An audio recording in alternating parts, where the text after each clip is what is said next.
students, and we are studying the chapter number 5 of science part 2, that is towards green energy, and we already seen 2 lectures of this particular chapter, and in first 2 lectures we have studied how to produce electrical energy, म्हणजे electrical energy कशा प्रकारे produce केली जाते, what is the principle behind that, आणि आपण study केलं होतं electromagnetic induction is the principle behind that.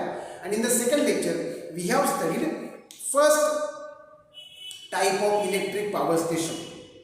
जे फर्स्ट टाइप होता इलेक्ट्रिक पॉवर स्टेशन है कि नाही, based on thermal energy. Electric power station based on thermal energy आपण स्टडी केला होता, म्हणजे ज्या ठिकाणी आपण इलेक्ट्रिकल एनर्जी जनरेट करतो by using a thermal energy of a कोलची थर्मल एनर्जी यूज करून आपण इलेक्ट्रिकल एनर्जी प्रिपेअर केली होती. Now in the third lecture of this particular chapter, आजचं लेक्चर हे तिसरं लेक्चर आहे या पर्टिक्युलर चॅप्टरचं, we are going to see the another type of nuclear power station, that is power plant based on the nuclear energy. म्हणजे electrical power स्टेशनचा अजून एक प्रकार आहे आपल्याला जो आज पाहायचा आहे, त्याचं नाव आहे पॉवर प्लांट. सेकंड म्हणू शकतो आपण power plant based on nuclear energy. Power plants based on nuclear energy, that is we can say that nuclear power plants. Okay, जसं आपण याच्यामध्ये थर्मल पॉवर प्लांट शिकलो होतो याच्या अगोदर, आता आपण याला म्हणू शकतो nuclear power plants. So basically nuclear energy of highly radioactive element like uranium और plutonium is used as a fuel here. म्हणजे युरेनियम आणि प्लुटोनियम हे फ्युएल म्हणून यूज केले जातात, आणि त्यांच्यापासून मिळणारी न्यूक्लियर एनर्जी, त्यांच्या न्यूक्लियसपासून जनरेट होणारी energy nuclear energy. As we all know the radioactive elements, तुम्हाला सर्वांना माहिती आहे रेडिओएक्टिव्ह एलिमेंट्स काय करतात, रेडिएशन्स एमिट करत असतात. सो ते रेडिएशन्स म्हणजेच न्यूक्लियर एनर्जी आहे. The radiations emitted by the radioactive elements is nothing but the nuclear energy, and that nuclear energy is use for the generation of electrical energy here. Okay, so काय म्हणू शकतो आपण, basically nuclear energy from radioactive elements, nuclear energy from radioactive elements like uranium and plutonium is used for generation of electrical energy. बघा इथे आपण कोणती energy वापरतोय, एनर्जीचा source काय आहे, रेडिओएक्टिव्ह एलिमेंट्स लाईक युरेनियम और प्लुटोनियम जे हाय एनर्जेटिक रेडिएशन्स एमिट करतात. ती जी एनर्जी आहे त्या एनर्जीला म्हणतो आपण न्यूक्लियर एनर्जी, आणि ही न्यूक्लियर एनर्जी आपण यूज करतोय कशासाठी, to produce electrical energy. Electrical energy produce करण्यासाठी आपण ही न्यूक्लियर एनर्जी यूज करतोय. Are you getting me? We are using the nuclear energy to produce the electrical energy. Last lecture मध्ये we have use the thermal energy of the coal. Thermal energy obtain from the coal is used to produce the electrical energy. So source बदलतोय म्हणून तर नाव बदलतोय. Okay, so that is why it is called as nuclear power plant. It is called as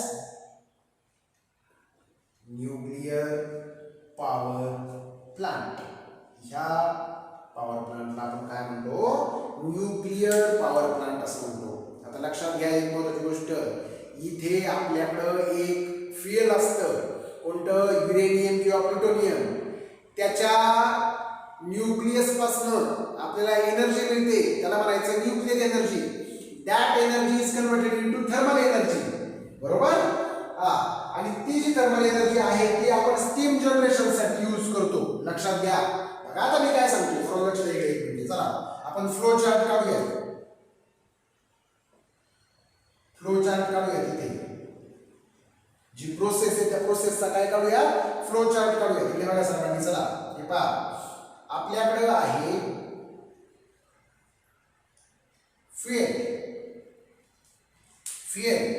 fuel आहे uranium suppose, किंवा plutonium.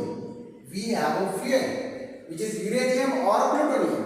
हे fuel सोडलं जातं nuclear reactor मध्ये जिथे न्यूक्लियर रिॲक्टर इथे काय होतं न्यूक्लियर फिजन रिॲक्शन इथे होते न्यूक्लियर फिजन रिॲक्शन. सो हे जे युरेनियम आहे या युरेनियमचं न्यूक्लियर फिजन होतं. न्यूक्लियर फिजनचा अर्थ होतो न्यूक्लियस ब्रेक होतं. फिजनचा अर्थ होतो breaking of nucleus. And because of that, the energy is produced, which is called as nuclear energy. Nuclear fission is nothing but the breaking of the nucleus of the uranium or plutonium, which produces energy, and that energy is called as nuclear energy. Now, that nuclear energy is converted into thermal energy, and that thermal energy is used for the generation of steam. So, तिकडे सुद्धा steam मिळवत होतो, इथे सुद्धा steamच मिळवायची आहे. फक्त तिकडे आपण कोलची एनर्जी वापरली होती, इथे आपण युरेनियमची एनर्जी वापरतोय. तिकडे आपण कोलपासून मिळालेली थर्मल एनर्जी वापरली होती, इथे आपण युरेनियमपासून मिळालेली न्यूक्लियर एनर्जी वापरतोय. आणि ही न्यूक्लियर एनर्जी कन्वर्ट होते कशामध्ये थर्मल एनर्जीमध्ये. कशामध्ये कन्वर्ट होते थर्मल एनर्जीमध्ये. सो हा न्यूक्लियर रिॲक्टर आहे. न्यूक्लियर रिॲक्टर नंतर पुढचा जो पार्ट आहे तो आहे boiler for steam generation. Boiler for steam generation. Steam generation म्हणजे स्टीम तयार करण्यासाठी हाय प्रेशरची वाफ तयार करण्यासाठी बॉयलर हवा ज्याच्यामध्ये पाणी असतं त्या पाण्याला काय म्हणते थर्मल एनर्जी. तुम्ही लक्षात घ्या इथे मिळाली nuclear energy but that nuclear energy is converted into the thermal energy and that thermal energy is given to the boiler. बॉयलरला ती थर्मल एनर्जी दिली जाते. थर्मल एनर्जी बॉयलरला दिल्यामुळे बॉयलरमध्ये असणाऱ्या पाण्यापासून काय तयार होते स्टीम. ही स्टीम जाऊन पडते स्टीम टर्बाईनवर जाऊन पडते. ही स्टीम टर्बाईनच्या ब्लेड्सवरती आणि टर्बाईन्सच्या ब्लेडवरती जर हाय प्रेशरने स्टीम पडली का टर्बाईन्सचे ब्लेड रोटेट व्हायला लागते म्हणजे टर्बाईन रोटेट व्हायला लागणार. टर्बाईन हे जॉईंट असतं कशाला जनरेटरला. जनरेटरमध्ये असतं मॅग्नेट. मग ते मॅग्नेट असणारं जे जनरेटरमध्ये जे मॅग्नेट आहे ते मॅग्नेट रोटेट व्हायला लागेल. मॅग्नेट रोटेट झालं म्हणजे कंडक्टरच्या भोवती असणारी मॅग्नेटिक फील्ड चेंज झाली आणि if the magnetic field changes the potential difference is created and the electricity is generated. So अतिशय सोपं आहे. एक टर्बाईन दिलं जातं. टर्बाईन रोटेट होणार आहे. ती कनेक्ट असते कशाला सांगायचं पटकन जनरेटरला. टर्बाईन कनेक्ट असतं जनरेटरला आणि जनरेटर काय एकदा रोटेट झालं का प्रोड्यूस होते इलेक्ट्रिकल एनर्जी. हे तुम्हाला सर्वांना माहिती आहे. टर्बाईन रोटेट झालं का जनरेटर रोटेट होणार. जनरेटर रोटेट झालं का इलेक्ट्रिक एनर्जी प्रोड्यूस होणार. त्याच्या अगोदरचा पार्ट फक्त हा पार्ट पण कॉमन होता माझ्यामध्ये. फक्त हा पार्ट बदलला. तिकडे इथे कोल होता आणि कोलपासून डायरेक्टली थर्मल एनर्जी मिळाली. इथे तुमचा फ्युएल कोणतं आहे माहिती आहे मला युरेनियम किंवा प्लुटोनियम आहे. युरेनियम किंवा प्लुटोनियमला आपण एका न्यूक्लियर रिॲक्टर मध्ये टाकतो. न्यूक्लियर रिॲक्टर म्हणजे काय where the nuclear reaction takes place. Nuclear reactor म्हणजे एक इन्स्ट्रुमेंट आहे भांड आहे ज्याच्यामध्ये न्यूक्लियर रिॲक्शन्स होतात. Okay? And because of these nuclear reactions, see, the nuclear reaction which is carried out here is nuclear fission. जी न्यूक्लियर रिॲक्शन इथे होते तिचं नाव आहे न्यूक्लियर फिजन. न्यूक्लियर फिजन झालं तर न्यूक्लियर एनर्जी जनरेट होते. काय जनरेट होते nuclear energy and that energy is converted into thermal energy which is given to the boiler. एका लक्षात सर्वांच्या. सो ती बॉयलरला दिली जाते आणि बॉयलरला दिल्यामुळे बॉयलरमध्ये स्टीम जनरेट होते. ती स्टीम टर्बाईनवर पडते जाऊन आणि टर्बाईनवर पडल्यानंतर ऑब्वियसली टर्बाईन रोटेट होणार. टर्बाईन रोटेट झाले का जनरेटर रोटेट होणार. जनरेटर रोटेट झाले का इलेक्ट्रिकल एनर्जी प्रोड्यूस होते. सगळी थेअरी आहे इथे लक्षात घ्या. Don't get confuse. पाच 6 पॉइंट आहे. एक fuel used for the nuclear energy production is uranium or plutonium. Okay, this uranium or plutonium was put in the nuclear reactor where the nuclear fission reaction takes place. याच्याविषयी सगळं सांगणार तुम्हाला. What is meant by nuclear fission? सगळं सांगणार. काळजी नाही करायची. Nuclear fission reaction takes place. Once the nuclear fission reaction takes place, the nuclear energy is produced. काय प्रोड्यूस होते? nuclear energy is produced. And that nuclear energy, listen to me, that nuclear energy is converted into thermal energy which is given to the boiler. In boiler there is a water. water get heated and the steam is generated. That steam is given to the turbine. Because of that steam, the turbine rotates.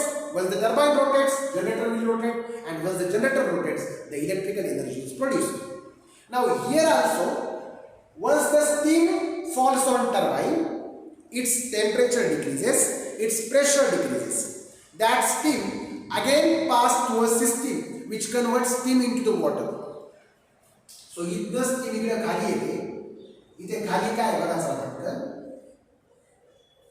System for conversion of steam into the water. स्टीमचं conversion वॉटरमध्ये होण्यासाठी ही system आहे आणि परत स्टीमचं conversion वॉटरमध्ये होतं आणि ती परत बॉयलरमध्ये जातं water. So water should not get waste. Water हे वेस्ट जाणार नाही यासाठीची ही सिस्टीम व्हेरी इम्पॉर्टंट वन. कळतंय का? हा फ्लो चार्ट आहे. आपलं जे प्रोसेसिंग होतं ना इथे त्या प्रोसेसिंगचा काय सांगायचा पटकन फ्लो चार्ट. न्यूक्लिअर पॉवर प्लांटचा हा फ्लो चार्ट आहे. न्यूक्लिअर पॉवर प्लांट बेसिकली या सगळ्या भागांनी बनलेलं असतं. कळते का तुम्हाला सर्वांना? Nuclear power plant is made up of all these parts. Is it clear? Quite a simple process दिसते तुम्हाला इथे. Now we have to see how the energy conversion takes place. म्हणजे एनर्जी ट्रान्सफॉर्मेशन कशा प्रकारे होतं. बरोबर ना? इथे न्यूक्लिअर एनर्जी आहे. न्यूक्लिअर एनर्जीचं कन्वर्जन थर्मल एनर्जीमध्ये झालं. थर्मल एनर्जीचं कन्वर्जन झालं kinetic energy of steam. Kinetic एनर्जीचं कन्वर्जन झालं कायनेटिक एनर्जी ऑफ स्टीमचं कन्वर्जन झालं kinetic energy of turbine. Then kinetic energy of generator and finally the electrical energy. कळते सर्वांना? So transformation of energy the important part is transformation of energy. त्याची block diagram करायची. Transformation of energy कशा प्रकारे होते. First very important nuclear energy. Nuclear energy कशाची nuclear energy आहे? युरेनियमची किंवा प्लुटोनियमची. Then that nuclear energy is converted into the thermal energy. That nuclear energy is converted into the thermal energy. ती nuclear energy जी आहे ती कशामध्ये कन्वर्ट होते सांगा चला पटकन. थर्मल एनर्जीमध्ये कन्वर्ट होते. कोणती thermal energy? Basically thermal energy ही बॉयलरला म्हणजे पाण्याला हीट करण्यासाठी वापरली जाते. सो ती थर्मल एनर्जी पाण्याला गरम करते. पाण्यापासून वाफ तयार होते. वाफ फ्लो व्हायला लागते टर्बाईन्सकडे. सो वाफेला एनर्जी मिळाली. मूव्हिंग आहे ना, स्टीम मूव्हिंग आहे. मग त्याला कोणती एनर्जी मिळाली? Kinetic energy. So kinetic energy of steam. Thermal एनर्जीचं कन्वर्जन झालं kinetic energy of steam. Now this kinetic energy of steam is converted into kinetic energy of turbine. कारण स्टीम मुळे टर्बाइन फिरायला लागलं म्हणजे टर्बाइनला कायनेटिक एनर्जी. जे जे फिरतंय ना मूव्हिंग आहे त्याला कायनेटिक एनर्जी म्हणतात. Kinetic energy of turbine. Turbine फिरल्यामुळे जनरेटर फिरायला लागलं कायनेटिक एनर्जी ऑफ जनरेटर. आणि जनरेटर फिरल्यामुळे इलेक्ट्रिकल एनर्जी प्रोड्यूस झाली.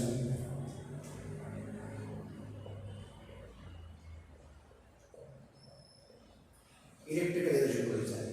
So nuclear energy is converted into thermal energy. Thermal energy is converted into kinetic energy of the steam. Kinetic energy of the steam is converted into kinetic energy of the turbine, and the kinetic energy of turbine is converted into kinetic energy of generator. And finally, if the generator rotates, the electrical energy is produced. Are you getting me? दोन गोष्टी तुम्हाला मी सांगितले ते. एक सांगितलं एनर्जीचं transformation कशा प्रकारे होतं आणि दुसरं सांगितले तुम्हाला की कशा प्रकारे फ्लो चार्ट आहे आपल्या न्यूक्लिअर पॉवर प्लांटचा. म्हणजे न्यूक्लिअर पॉवर प्लांट जे आहे त्याचं वर्किंग कशा प्रकारे चालतं येते लक्षात सर्वांच्या. सो हे दोन्ही पार्ट अतिशय महत्त्वाचे आहेत. तुम्हाला याच्यावर जवळजवळ सगळं न्यूक्लिअर पॉवर प्लांट एक्सप्लेन करता येऊ शकतं. बरोबर? पण सगळ्यात महत्त्वाची गोष्ट इथे आहे ती म्हणजे आहे न्यूक्लिअर फिजन रिॲक्शन कशा प्रकारे होते. कारण न्यूक्लिअर फिजन कळलं तर आणि तरच तुम्हाला हे सगळ्या गोष्टी समजतील. So let's try to understand how the nuclear fission takes place. कारण जी न्यूक्लिअर एनर्जी तयार होणार आहे ना इथे ती न्यूक्लिअर फिजनमुळे तयार होणार. Nuclear energy can be generated because of the nuclear fission. So आपल्याला पहिल्यांदा बघावं लागेल की न्यूक्लिअर फिजन म्हणजे काय. ओके, सो हे सगळं तुम्ही व्यवस्थित घेऊन घ्यायचंय. आपण न्यूक्लिअर फिजन म्हणजे काय पाहणार आहोत. Okay, so let's see the nuclear fission. What is meant by nuclear fission? So as I have said, fission means breaking of nucleus. Nuclear fission म्हणजे काय सांगायचं पटकन, breaking of nucleus. न्यूक्लिअर फिजनचा अर्थ असा होतो की न्यूक्लियस ब्रेक होणे, nucleus divide होणे. बरं, मग आता कशा प्रकारे रिॲक्शन ही कॅरी आउट होते हेच आपल्याला इथे शिकायचे. कारण याच्यामधनं तयार होते न्यूक्लिअर एनर्जी आणि तीच आपला सोर्स आहे ना एनर्जीचा. तुम्हाला कळलं तर पाहिजे न्यूक्लिअर एनर्जी कशी तयार होते. ठीक आहे ना, कोलचं समजलं रे बांधलो लास्ट लेक्चरला. कोलला हीट केलं की थर्मल एनर्जी प्रोड्यूस झाली directly. It is easy, quite easy. But how the nuclear energy is produce. असं थोडी युरेनियमला गरम केलं आणि मग हीट झाली तयार, नाही असं नसतं. So this nuclear fission reaction generates nuclear energy. How the nuclear energy is generated ते आपल्याला पाहिजे. See, first of all, nuclear fission reaction takes place in nuclear reactor. ही जी रिएक्शन आहे ती न्यूक्लिअर रिएक्टर मध्ये होते. takes place in the nuclear reactor. Now what happens, see, nuclear reactor, in nuclear reactor the uranium 235 means what, mass of the uranium is bombarded with neutron. एक neutron uranium वरती बंबार्ड केला जातो. It absorbs that neutrons and get converted into uranium 236. Uranium 236. पहा सावधान लक्षात. uranium, see uranium 92 235, atomic number 92 and atomic mass 235 is bombarded with neutron. Neutron म्हणजे मास 1 असतं. न्यूट्रॉनचं मास 1 आहे. ठीक आहे. So uranium 235 is bombarded with neutron, this neutron, and get converted into uranium 236. Uranium 236. एक neutron याने घेतला म्हणजे याचं मास 1 ने इन्क्रीज झालं. मास म्हणजे काय असतं, प्रोटॉन्स आणि न्यूट्रॉन्सची sum. As we all know, number of protons plus number of neutrons. एक न्यूट्रॉन वाढला म्हणजे याचं मास 236 झालं. तुम्हाला ॲटॉमिक नंबर काय बदलला, कारण ॲटॉमिक नंबर म्हणजे नंबर ऑफ प्रोटॉन्स आहेत. प्रोटॉन्स थोडी वाढले काय, न्यूट्रॉन्स वाढले म्हणजे मास वाढलं, पण नंबर वाढलाय का, नाही. Atomic number remains as it is. atomic number remains as it is. atomic number आहे कसा राहिला, बरोबर. आता हे आहे ना uranium 236 which on nuclear fission म्हणजे ब्रेकिंग प्रोड्युसेस. बघा तुम्ही काय म्हणतोय लक्षात घ्या. युरेनियम 236 चं फिजन झालं, त्यांनी काय काय प्रोड्यूस केलं एक लक्षात घ्या. First thing, that is krypton 3692 म्हणजे atomic number 36 आहे, atomic mass number 92. Second one is barium 56141. barium 56141, atomic number is 56, atomic mass number is 141. हे ब्रेक झालं, ह्याचं फिजन झालं, न्यूक्लिअर फिजन झालं म्हणजे हा ब्रेक झाला. कारण आहे ना which on nuclear fission produces हे हा का प्रोड्यूस करतो माहिती बाळांनो, हा अनस्टेबल आहे. हा काय आहे, अनस्टेबल म्हणजे तसं राहणार का तो, तसा राहत नाही. तसा नाही राहणार मग काय होणार सांगा, तो ब्रेक झाला. काय प्रोड्यूस केलं, क्रिप्टॉन प्रोड्यूस केला, बेरियम प्रोड्यूस केला. तिसरी महत्त्वाची गोष्ट, 3 न्यूट्रॉन्स प्रोड्यूस केले. 3 काय प्रोड्यूस केले, न्यूट्रॉन्स प्रोड्यूस केले. 3 न्यूट्रॉन्स प्रोड्यूस केले. अँड मोस्ट इम्पॉर्टंट थिंग, आता तुम्हाला असं कुठे न्यूक्लिअर एनर्जी, क्रिप्टॉन झाला, बेरियम झाला, न्यूट्रॉन्स झाले तयार, एनर्जी तर कुठे मिळालीच नाही. सांगतो एनर्जी पण मिळते आणि तोच आपला फोर्थ पार्ट आहे, that is 200 million electron volt energy produce करतो तो. बघा लक्षात घ्या, न्यूक्लिअर फिजन झालं ना युरेनियम 236 चं, युरेनियम 236 चं न्यूक्लिअर फिजन झालं की क्रिप्टॉन तयार होतो, बेरियम तयार होतो. हे सोडून द्या, हे वेस्ट आहे, याचा काही यूज नाहीये. न्यूट्रॉन्स तयार होतात, याच्यापासून पण काय एनर्जी नाही मिळते, पण एनर्जी पण बाहेर पडली कारण हा ब्रेक झाला. ब्रेक झाल्यावर एनर्जी रिलीज होते. किती एनर्जी रिलीज होते? 200 million electron volt. 200 million electron volt. लक्षात घ्या, 200 million electron volt energy is produced. आता पुढे जा, पुढे सांगतो मी काय होते. हे जे न्यूट्रॉन्स आहेत, लक्षात घ्या, हे जे न्यूट्रॉन्स आहेत, हे न्यूट्रॉन्स काय करतात? हे न्यूट्रॉन्स काय करतात बघा समजा इकडे. अजून पुढे जाऊन 3 युरेनियम 235. कारण आधी बघा आपण ह्या युरेनियम 235 वरती एक न्यूट्रॉन सोडला होता युरेनियम 235 वरती. आता 3 न्यूट्रॉन्स तयार झाले, हे अजून 3 युरेनियमच्या ॲटम्सला बंबाड होतील आणि त्यांच्यापासून युरेनियम 236 तयार होईल. युरेनियम 236 तयार झाला परत तयार होईल क्रिप्टॉन, बेरियम, 3 न्यूट्रॉन्स आणि 200 मिलियन इलेक्ट्रॉन व्होल्ट एनर्जी. मग 3 असे 9 न्यूट्रॉन्स तयार झाले, ते 9 युरेनियम 235 ला परत बंबाड करतील. 9 त्रिक 27 न्यूट्रॉन तयार होतील आणि प्रत्येकाकडनं 200 मिलियन इलेक्ट्रॉन व्होल्ट एनर्जी मिळेल. ही चेन रिएक्शन चालू राहणार. हे 3 neutrons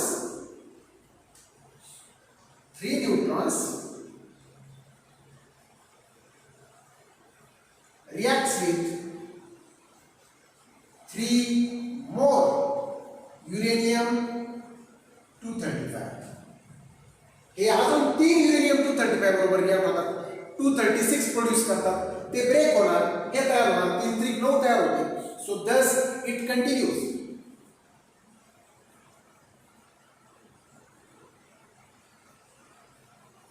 Thus reaction continues as chain reaction. अशा प्रकारे रिएक्शन कंटिन्यू होते as a chain reaction. Reaction continue होते as a chain reaction. Stop होणार नाही. लक्षात घ्या, काय होणार नाही? स्टॉप होणार नाही. ओके, तुम्हाला दाखवतो कशा प्रकारे रिएक्शन होते. I will show you by a chart or figure, we can say that. Okay, so just see how the reaction takes place. Okay, so पाहूया nuclear fission. First of all सगळ्यात महत्त्वाची गोष्ट आहे आपल्याकडे, हा आहे तुमचा युरेनियम 92 235. हा आहे युरेनियम 92 235. जेव्हा तुम्ही याच्यावर लक्षात घ्या, जेव्हा तुम्ही याच्यावर एक न्यूट्रॉन सोडताय, काय सोडताय? Neutron सोडताय. Uranium 235 is bombarded by 1 neutron. Its mass increases by 1. So uranium 92 236 formed झाला. Uranium 92 236 formed झाला. Are you getting me? बघा, it is unstable.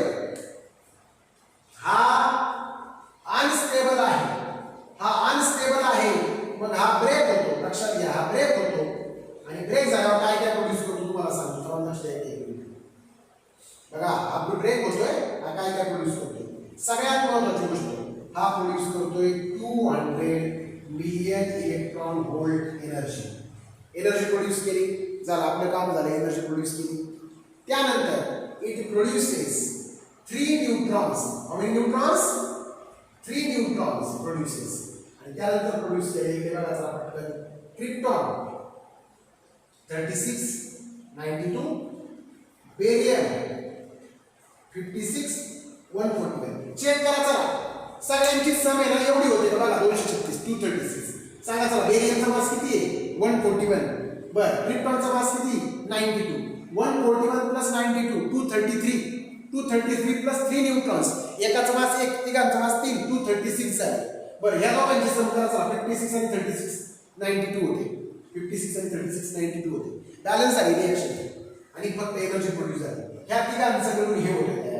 ओके, आता हे 3 न्यूट्रॉन्स आहेत का? 3 न्यूट्रॉन्स 1 2 3 न्यूट्रॉन्स. हे 3 न्यूट्रॉन्स परत एकदा युरेनियम घेणार. कोणता युरेनियम घेणार सांगा? 92 235. युरेनियम 92 235. युरेनियम 92 235. काय पडलं याच्यावर 1 न्यूट्रॉन, याच्यावर सुद्धा काय 1 न्यूट्रॉन, याच्यावर सुद्धा काय 1 न्यूट्रॉन. ओके, हे 3 न्यूट्रॉन बंबार्ड करतील 3 युरेनियम 235 ला, 3 युरेनियम 235 ला बंबार्ड करतील आणि 3 युरेनियम 235 ला बंबार्ड केलं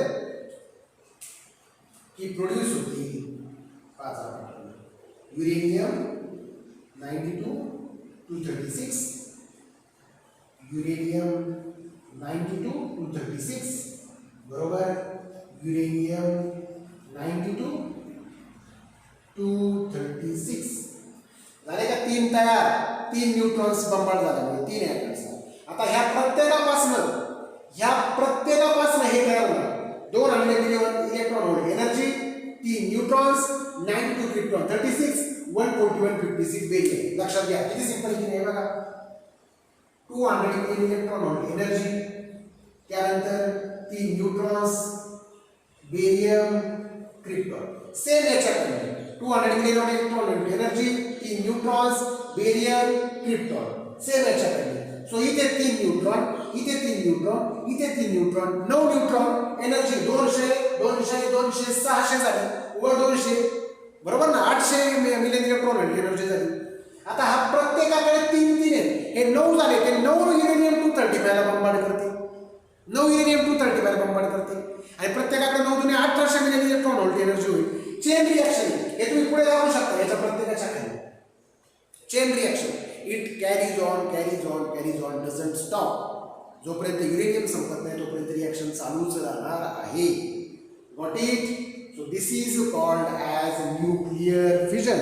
I hope you all have understood what is meant by nuclear fission. ठीक आहे, सर्वांना समजलं असेल न्यूक्लिअर फिजन म्हणजे काय आहे. ठीक आहे, आता ह्याचे प्रॉब्लेम्स आपल्याला पाहिजे बेसिकली.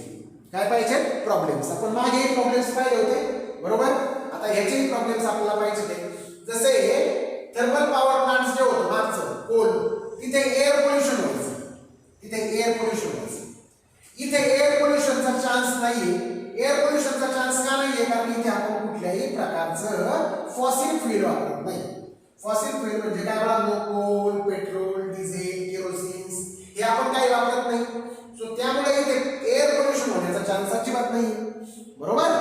इथे काय होऊ शकतं, इथे प्रॉब्लेम्स काय होऊ शकतात? बरं, आता ह्याचं महत्वाची गोष्ट तुम्हाला स्कीमॅटिक्स जे आहे तुमच्या बुक्समध्ये दिलेले आहे, एकदा पाहून घ्या. स्कीमॅटिक्स बघा, हे बघा, हे खाली स्कीमॅटिक्स दिलेले आहे. हा न्यूक्लिअर रिॲक्टर आहे, हे टर्बाईन आहे, हे जनरेटर आहे आणि इकडे कूलिंग टॉवर आहे.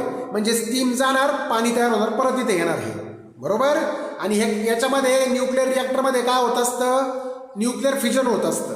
हे न्यूक्लिअर फिजन झालं म्हणजे न्यूक्लिअर एनर्जी तयार झाली. न्यूक्लिअर एनर्जी बॉयलरला मिळणार, बॉयलरला ती थर्मल एनर्जीच्या फॉर्ममध्ये मिळणार. मग पाण्यापासून वाफ टर्बाईनवरती पडली आणि टर्बाईन रोटेट होणार, मग जनरेटर रोटेट होईल आणि इलेक्ट्रिकल एनर्जी प्रोड्यूस होईल. हे स्कीमॅटिक्स लक्षात घ्या. ठीक आहे, बरं. आता सर्वांना लक्ष द्या इकडे एक मिनिट. आपल्याला पाहिजे problems caused by nuclear power plants. Nuclear power प्लांट्समुळे होणारे प्रॉब्लेम्स. फर्स्ट प्रॉब्लेम काय आहे? See the first problem. The products after the fission of the nuclear fuel are radioactive and emit harmful radiation. The products are called nuclear waste. How to dispose the nuclear waste safely is a big challenge before the scientists. An accident in the nuclear power plant can be very fatal. This is because the accident may result in the release of very harmful radiations. बघा, दोन गोष्टी याच्यामध्ये जे waste आहे ना, barium आणि krypton. इकडे बघा, याच्यामध्ये जे वेस्ट आहे का, बेरियम आणि krypton, it is also radioactive and emits harmful radiations. बरोबर ना. Waste in this process is radioactive. ते काय आहे? रेडिओ आहे and emits harmful radiations. ते रेडिएशन्स होतात. बेरियम आणि काय क्रिप्टॉन हे जे आहे ते रेडिओ ॲक्टिव्ह आहे and they emits harmful radiations. ते काय करतात, हार्मफुल रेडिएशन्स एमिट करतात. हा सगळ्यात पहिला पॉईंट आहे. त्यामुळे त्यांना डिस्पोज कसं करायचं हे चॅलेंज आहे सायंटिस्ट पुढे. बेरियम आणि क्रिप्टॉनला डिस्पोज कसं करायचं, त्यांना नष्ट कसं करायचं, कारण वेस्ट ते बेरियम आणि क्रिप्टॉन ते वापरायचं नाहीये. आठवा काय काय तयार झालं होतं, 200 मिलियन इलेक्ट्रॉन व्होल्ट एनर्जी तयार झाली होती, न्यूट्रॉन्स तयार झाले होते. एनर्जी तर यूजची आहे, न्यूट्रॉन्स पण यूज केले जातात. बेरियम आणि क्रिप्टॉन यूज होत नाही, सो ते वेस्ट आहे. Waste in this process is radio and emits harmful radiations which are harmful to us, आपल्याला जे हार्मफुल असतात. आणि दुसरं, nuclear accidents can be very fatal. Nuclear accidents जे असतात ते जीवघेणे ठरू शकतात. म्हणजे जर एखाद्या पॉवर प्लांटमध्ये चुकून ऍक्सिडेंट झाला आणि रेडिएशन्स बाहेर पडले तर ते सगळ्या तिथल्या आसपासच्या सगळ्या लिव्हिंग ऑर्गॅनिझम्सला हार्मफुल असणार आहे. कळते का? So nuclear accidents can be very fatal. Are you getting me? अतिशय सोपं आहे हे. आणि अशा प्रकारे आपला जो सेकंड टाईप होता न्यूक्लिअर पॉवर प्लांट्स, आहे की नाही, याच्या अगोदर आपण शिकलो thermal power plants, electric power plants based on thermal energy. Here electric power plants based on the nuclear energy. हे आपल्याला शिकायला मिळालं. येते लक्षात? नेक्स्ट लेक्चरमध्ये आपण अजून एखादा पॉवर प्लांट पाहणार आहोत. बेसिकली तुम्हाला समजले आता काय काय आयडिया आहे. आपल्याला त्यांचा फ्लो चार्ट पाहायचा असतो, एनर्जी ट्रान्सफॉर्मेशन पाहायचं असतं, कन्स्ट्रक्शन पाहायचं असतं, प्रोसेस पाहायची असते आणि शेवटी पाहायचे असतात प्रॉब्लेम्स. येते लक्षात? In this way we are going to study all the power plants. Today we are going to stop here. In the next lecture we will see the next type of power plant. Thank you.